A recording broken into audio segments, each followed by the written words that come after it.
E eu não conseguia entender, já que desde sempre nós seguíamos os mandamentos de Deus, nós esforçávamos para fazer o correto, porque a minha família tinha sido escolhida para passar por isso.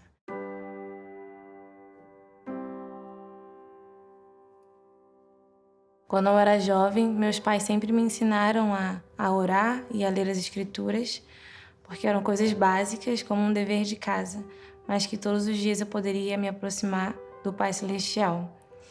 E também com as minhas irmãs, nós sempre recebemos conselhos de que nós não deveríamos brigar, que nós tínhamos que ser amigas, que tínhamos que servir ao Senhor, que tínhamos que ajudar as pessoas quando estávamos fora de casa, ser um exemplo para os nossos amigos e sempre seguir os ensinamentos de Jesus Cristo. Quando eu soube que minha mãe estava grávida, eu fiquei animada e depois eu comecei a ficar com um pouco de ciúme, porque eu era bem novinha, mas à medida que a barriga dela foi crescendo, a ideia de ter mais uma irmã para mim era uma alegria. Então a gente conversava, eu sempre tocava na barriga dela, sentia ela chutar e eu sentia que ia ser mais uma amiga para mim. E ela nasceu um dia antes do meu aniversário. Então para mim aquilo foi um presente. Quando eu, Isabela e Ana Clara brincávamos, a gente brincava de boneca, a gente brincava de bolinha de sabão. Ela gostava muito de bolinha de sabão. Também a gente ia pra pracinha, então ela descia o escorrega, brincava na gangorra, de pique-pega, de corrida. Era mais uma bonequinha, mas que andava com a gente. Em dezembro, o meu tio ia se casar no Espírito Santo. Então minha família alugou uma van para que todo mundo pudesse ir no casamento dele. E nós saímos de casa de madrugada e nós dormimos e quando já tinha amanhecido, a gente parou para comer e eu lembro que a gente estava brincando com a Ana Clara, ela estava dando tchau para todo mundo, a gente estava conversando. E depois a gente voltou para a van e todo mundo estava acordado e eu lembro que eu estava olhando pela janela e via os carros vindo e que ia subir um morro. E eu lembro que em um momento estava vindo um caminhão e eu continuei olhando pela janela e do nada eu senti muito vidro nos meus olhos e muitas pessoas que estavam gritando e sei que a van parou e minha mãe estava gritando, minha filha, mas ainda não sabia o que tinha acontecido. E depois eu lembro que tinha uma ambulância e que a gente parou em um postinho que tinha ali perto. E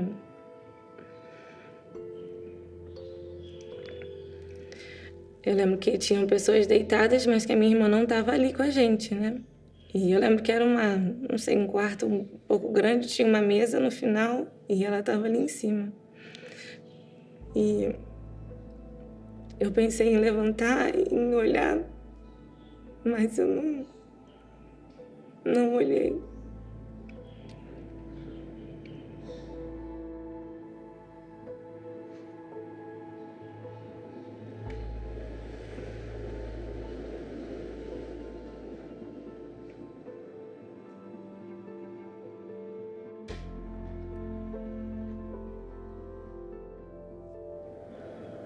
Na verdade, eu não sabia o que era a morte, né? Até esse momento.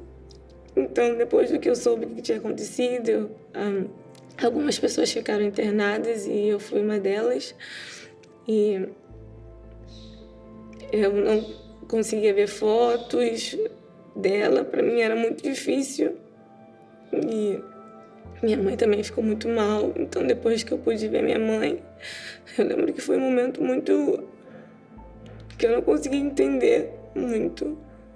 Então algumas pessoas voltaram pro Rio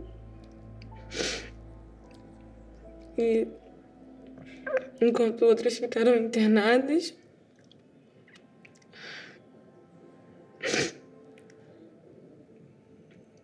E eu lembro que eu não entendia por que tinha acontecido isso.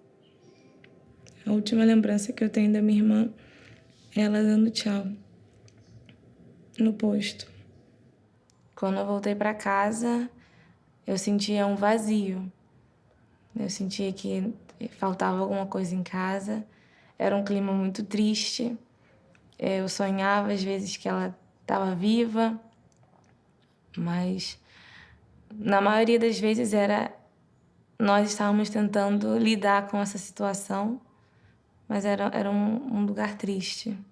Depois do acidente, eu sempre me perguntava o porquê tinha acontecido aquilo com a minha família e principalmente com a minha irmã. Eu não conseguia entender, já que desde sempre nós seguíamos os mandamentos de Deus, nós esforçávamos para fazer o correto, porque a minha família tinha sido escolhida para passar por isso. E eu lembro que por muitas vezes eu tinha essas dúvidas e às vezes até hoje eu pergunto o porquê de algumas coisas na minha vida. Mas eu sempre lembro do que minha mãe me ensinou naquele tempo. Ela me disse que eu nunca tenho que perguntar o porquê, e sim para quê. E que os momentos difíceis, eles servem para nos moldar. E o Senhor sempre quer nos ensinar alguma coisa com nossas situações da nossa vida. Minha mãe sempre foi um consolo e uma pessoa que eu sempre soube que eu podia contar e ser aconselhada. E ela sempre me ensinou que nós temos duas opções quando temos momentos difíceis. Ou se a gente desiste, se desespera, ou a gente pede ajuda do Senhor e confia nele. Então eu sempre aprendi que momentos difíceis acontecem para todos, mas a maneira que nós passamos, por isso nós escolhemos, se é sozinhos ou com a ajuda do Senhor. O fato de depois do acidente a minha família continuar indo para a igreja era algo que eu tinha dúvida, porque depois de tudo que nós passamos eu pensei que os meus pais iam escolher deixar de ir para a igreja, né, se rebelar, mas eu aprendi com eles de que nós não poderíamos deixar de ir para o lugar onde iria nos ajudar a sair desse buraco, dessa situação tão difícil.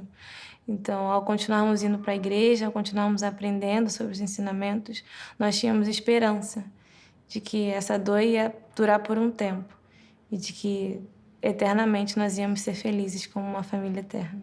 À medida que eu fui crescendo, eu fui para as moças, onde é a organização das meninas de 12 a 18 anos da igreja, e eu continuei me esforçando sempre para fazer o correto, porque eu sabia que se eu fizesse essas coisas certas, eu iria estar bem, eu iria estar com a presença de Deus comigo e tendo consolo. Para mim, a experiência que eu tive quando eu era pequena me moldou em que caminho eu queria seguir o resto da minha vida. Se eu queria continuar tendo o consolo de Deus ou se eu ia sair da igreja. Então, ao decidir que eu ia continuar no caminho, durante todos esses anos eu continuei me esforçando para continuar aprendendo sobre Deus, sobre Cristo e trazer alegria para minha família. 10 anos depois do acidente, eu tinha 19 anos, que é a idade que as meninas podem ir para a missão, e eu recebi o meu chamado de que eu iria servir no Paraguai e na Argentina, na missão Argentina Posadas, e eu fiquei muito emocionada, porque eu não esperava ir aprender outro idioma, ir para um lugar tão distante. Mas para mim foi incrível a cultura, as pessoas que eu conheci, os milagres que eu vi durante a minha missão. Quando eu tinha 7 meses na missão, eu recebi minha nova companheira, a irmã Flowers, e nós juntas estávamos fazendo um caderno de Jesus Cristo e cortávamos imagens sobre ele e mostrávamos, e vi que as mãos dele sempre estavam estendidas. E me perguntei o porquê, e depois de um tempo nós sentimos que era porque as mãos dele sempre estão estendidas para nós. De que quando nós estamos bem, quando nós estamos tristes, ele sempre está lá esperando por nós. E que ele quer caminhar esse caminho da vida com a gente. Um dia eu estava com a minha companheira, a irmã Flowers, e nós voltamos para casa para fazer uma oração, para começar um jejum.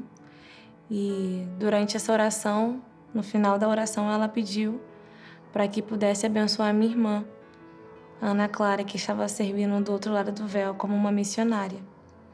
E quando ela terminou a oração, nós nos olhamos e eu estava um pouco surpresa, não entendi o porquê ela tinha dito isso. E eu perguntei, por que você falou isso? E ela me disse, eu não sei, eu senti que eu devia falar isso. E nós sentimos que com a gente, naquele quarto, nós não estávamos sozinhas, que a Ana Clara estava ali com a gente. E nós nos abraçamos muito emocionadas e muito agradecidas por essa experiência que tivemos de poder sentir ela conosco. Eu imagino no dia quando eu for para o outro lado do véu e eu ver a minha irmã novamente, vai ser um sonho realizado. E pelas experiências que eu já tive na minha vida, eu sinto que ela não vai ser uma pessoa estranha. Eu vou reconhecê-la como a minha irmã e vou reconhecê-la que ela esteve ao meu lado todo esse tempo, durante toda a minha vida. Sempre foi para mim um privilégio poder ser membro da Igreja de Jesus Cristo dos Santos dos Últimos Dias. Para mim é uma alegria poder ter esse conhecimento e sentir que isso é verdade. Ao ir à igreja, ao estudar as minhas escrituras, ao orar, eu sinto que eu fortaleço a minha relação pessoal com o meu Salvador. E eu consigo ter forças para continuar aprendendo, para continuar seguindo, para continuar caminhando em direção a Ele. E que um dia eu vou voltar à presença dEle da maneira que Ele deseja,